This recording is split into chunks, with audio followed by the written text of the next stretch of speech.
for the hot topic of the hour. A new Fox News poll shows President Biden's approval rating at just 45%, as former President Trump is beating Biden in the polls and in the cash battle. A new Emerson College survey shows Trump pulling ahead in 6 key swing states. They include Arizona, Georgia, Michigan, Nevada, Pennsylvania, and Wisconsin. And he's even tied in blue Minnesota. Back in May, President Biden raised just $85 million, while former President Trump brought in $141 million in donations. Thomas, your reaction?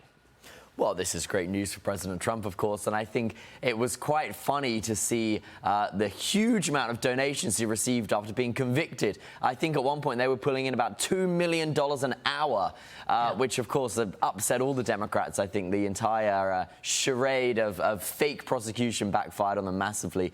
But I don't think in 2016 we ever had Trump leading in any of the states. Everyone always thought, that he had no chance of winning. The fact that we are seeing all of these polls, it's looking like this is going to be hopefully a landslide for President Trump. I think we'd all be very excited to see that. Well, they need a landslide to ensure that it's fair and transparent, they say. Yeah, exactly. Well, they're saying they need to make it too big to rig, seems to be his line, and I think that seems to be where he's going on. But the fact that Biden is not pulling in the money like he used to be, and the money that he is pulling in is from Hollywood donors. You see him going out there, he's visiting all the rich people in the liberal world. Meanwhile, Trump is taking small money from everyday people, and I think that shows you which side each of these candidates are on. Trump is really out there representing the everyday American man, and those people are struggling, and that is why we are seeing these polls that are just showing that Biden is not doing well for the people of this country. People are really struggling, and Trump is going to show them that he's going to turn it around, we hope, and make America great again seems to be the resounding line. I mean, I wonder if George Clooney and Julia Roberts and all these celebrities, does it even dawn on them what's going on with these murders from illegal migrants and gotaways? I don't even know if they recognize what has taken place as a result of Biden policies, including the open border. A Siena College poll has Biden beating Trump by just 8 points in deep blue New York. And I think this is partly because of the migration story. Biden won New York by 23 points in 2020. Trump is getting a boost from both Jewish and black voters. And then new polling analysis shows President Biden has the weakest lead among women of any Democrat since 2004, especially among black and Hispanic women. He is now polling 58% with black women. That is down 86 from 86% in 2020, Thomas. Well, exactly, and we're in New York City out here, and you can feel it if you walk around.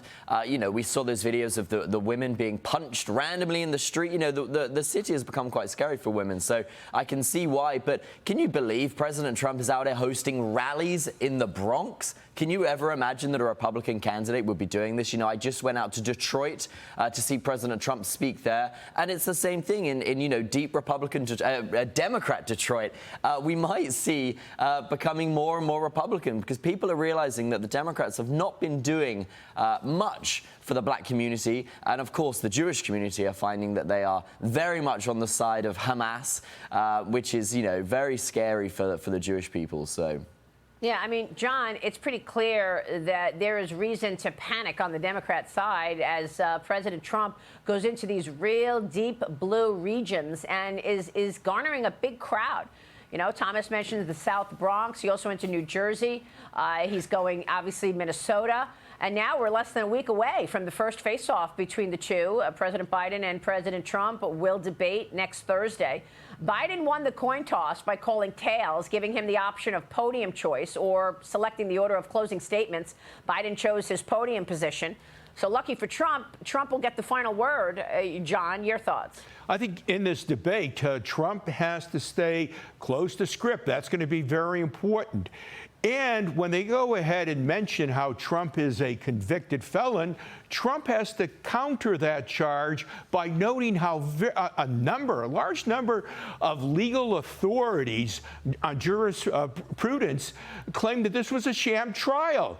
Think of what Dershowitz has been saying in Turley, and there are perhaps others who think that this was just a highly politicized charge that has no place in the United States judicial system.